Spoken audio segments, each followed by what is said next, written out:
Hello and welcome, ladies and gentlemen. You're watching Canal Algérie News, and these are the headlines. The President of the Republic signed a presidential decree this Monday granting pardon to Mohammed Amin Belghit in accordance with the Constitution, specifically Article 91 and 182.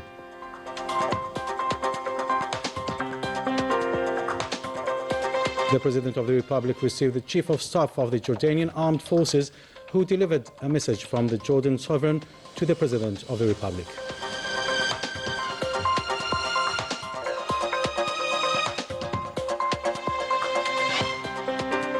The President of the Republic also received Professor Ilyas Zerhouni.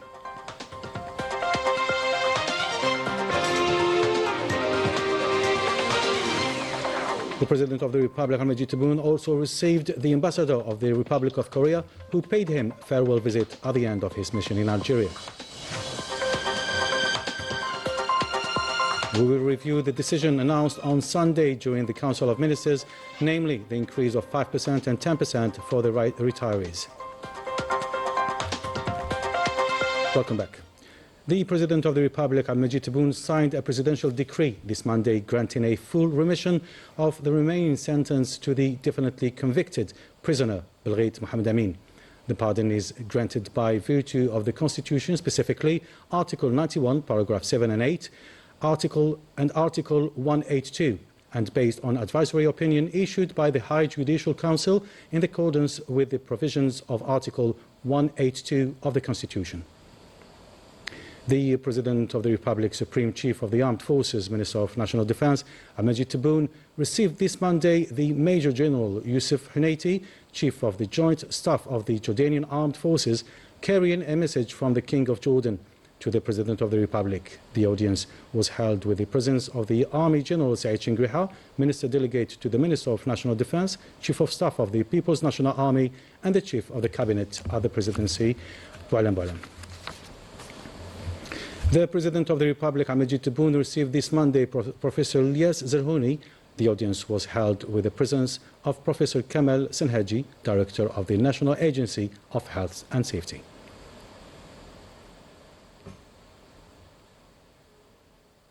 At the end of the audience, Professor Ilyas Zerhouni confirmed his availability to train students following modern methods and technologies. During our meeting with the President of the Republic, we discussed the Algerian universities, specifically regarding science and new technologies, as well as the best teaching methods to transfer knowledge to students. The President of the Republic, Ahmed Tebboune, received the Ambassador of the Republic of Korea, Yuki John, who paid him a farewell visit with the end of his mission in Algeria. The audience took place in the presence of Amar Abba, the advisor of the President of the Republic in charge of diplomatic affairs.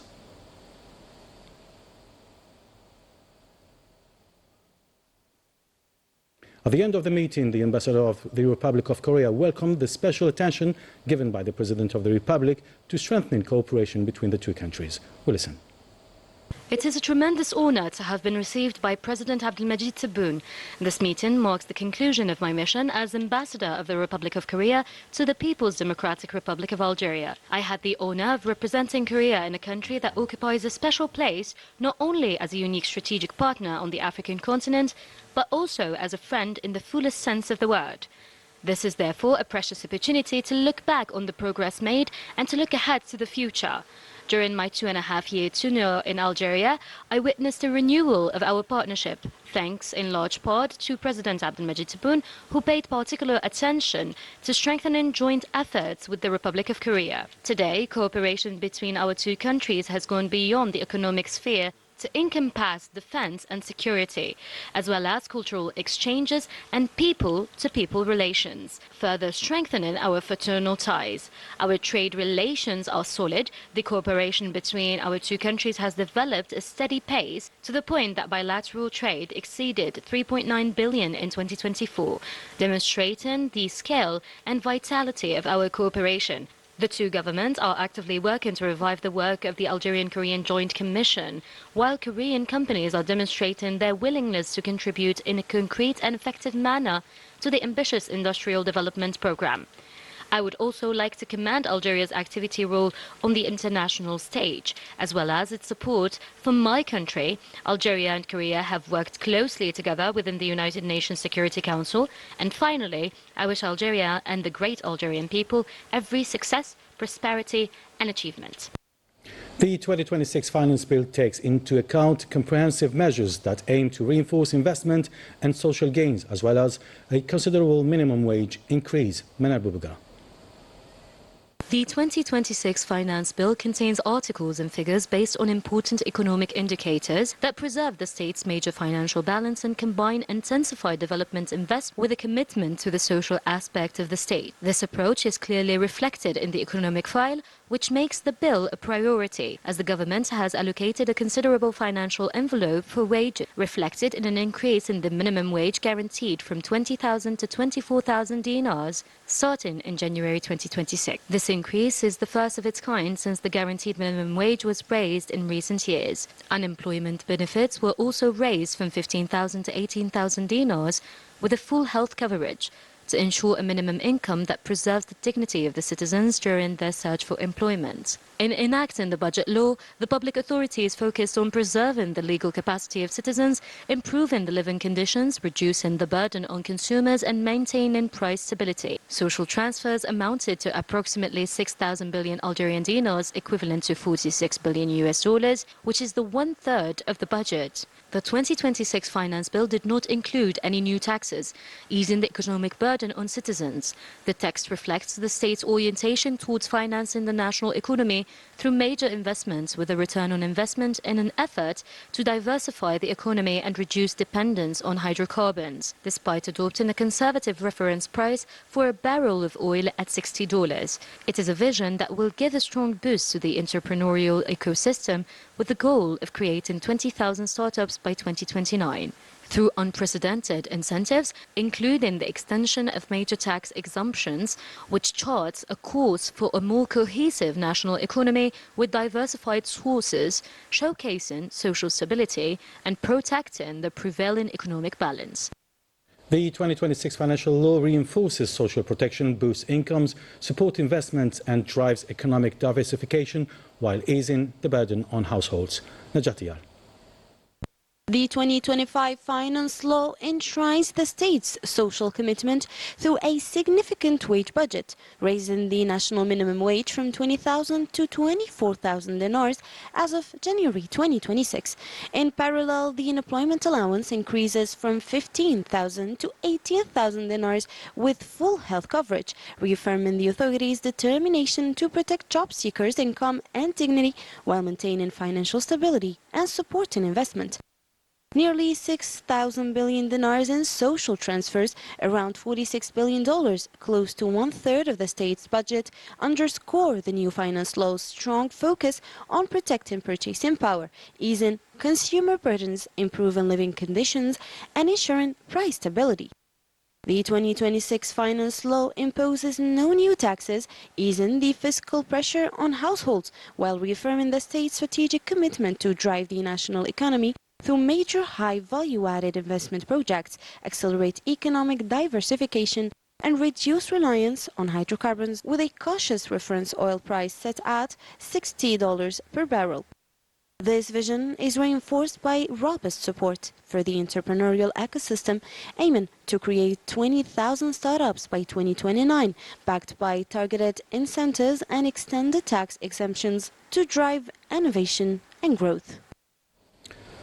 During his working visit to the province of Boumediès, Housing Minister Mohamed Tariq Belaribi announced that the first installment of ADL 3 20,000 units program rent-to-own housing has been set at 343,000 dinar for 3-room flat and 431,000 dinars for 4-room flat. The minister added that on the instruction of the President of the Republic, subscribers are allowed to pay this amount in 2 installments to facilitate the payment process. Speaking at the opening of the consultative meeting held here in Algiers on the African Strategic Action Plan Against Terrorism, Secretary of State Selma Bkhta Mansouri reaffirmed Algeria's commitment towards African responsibility and to continue with collective action to promote peace, stability and sustainable development, stressing that Africa bears more than 70% of global terrorism victims, warning that the threat undermines the state authority, hampers development and fuels instability across the continent. The Minister of Justice Lotfi Boujema'a took part this Monday by video conference in the 11th Conference of State Parties to the UN Convention Against Corruption held in Doha. The Minister of Justice reaffirmed Algeria's early ratification of the Convention and its commitment to combating corruption through a dedicated 2006 law focusing on prevention, international cooperation and assets recovery. Major General Mohammed Bashir Swede, Central Director of Military Health Service at the Ministry of National Defense, presided over the opening ceremony of the 7th day of the Blood Transfusion Center on Monday at the Army Garrison Club in Ain Najah. The ceremony was attended by general officers, directors of health units and specialist physicians, both civilians and military, from various hospitals. More detail with Rania Bahari. In his opening speech, the Major General Director of Military Health Services emphasized that the scientific meeting demonstrates the particular interest the High Command of the People's National Army places in our healthcare system. He added that this commitment is reflected in the continuous improvement of medical services offered to our personnel, such as the Army Blood Transfusion Center, which is a key component guaranteeing the health security of our armed forces personnel, both in the workplace and in the field, including emergency situations. The 7th-day meeting of the Army Blood Transfusion Center included conferences and presentations on hemovigilance, blood product quality control, hematopoietic stem cell transplantation and cell therapy, as well as the issue of red blood cell polymorphism in immunohematology and the complex scientific challenges it presents. This medical day provides an opportunity to exchange experiences and aims to strengthen scientific cooperation between different national skills, as well as to enrich knowledge related to blood transfusion and its various medical specialties, in order to guarantee the best medical care for personnel of the People's National Army. In Morocco, amendment failing infrastructures and unaddressed basic needs continue to define the daily life of the Moroccan people, revealing deep shortcomings in governance and public service delivery. Najah. Across forgotten cities and villages, the Moroccan citizens enjoy brutal daily reality. Persistent precarity exposes the failure of the Mahsen policies to guarantee even the most basic conditions of a dignified life. As ruined homes, some collapsing on their occupants, leave vulnerable populations abandoned without shelter or protection. We have submitted requests to redevelop the road several times without ever receiving a response. The same applies to drinking water. Our taps have not been running for over 5 years. Even in 2026, basic infrastructure is in ruins. Look, this road is impassable. Torrential rains inundated public roads, turning traffic into a nightmare and further worsening the plight of homeless people already trapped in a precarious living conditions. These buildings could collapse at any moment. Why wait until elections to act? Just look at the state of the roads. It's disaster. Today we have neither water, no sugar, nor flour, nothing. We are exhausted. All we want is drinking water. Linked to the Mahsen policies, the hardships endured by the Moroccan people persist, casting serious doubt on the ability of the current mechanisms to meet the population's needs. The Sahrawi community established in Spain organized a demonstration in front of the European Commission to raise awareness of the various violations of the Sahrawi rights committed by the Mahsen regime in Western Sahara. as well as to denounce the illegal exploitation of the Sahrawi natural resources by the Moroccan occupier. Ladies and gentlemen, that was it for tonight. On behalf of all the team that made this broadcast possible, I do thank you for watching us. Stay tuned on Canal Algérie. Bye for now.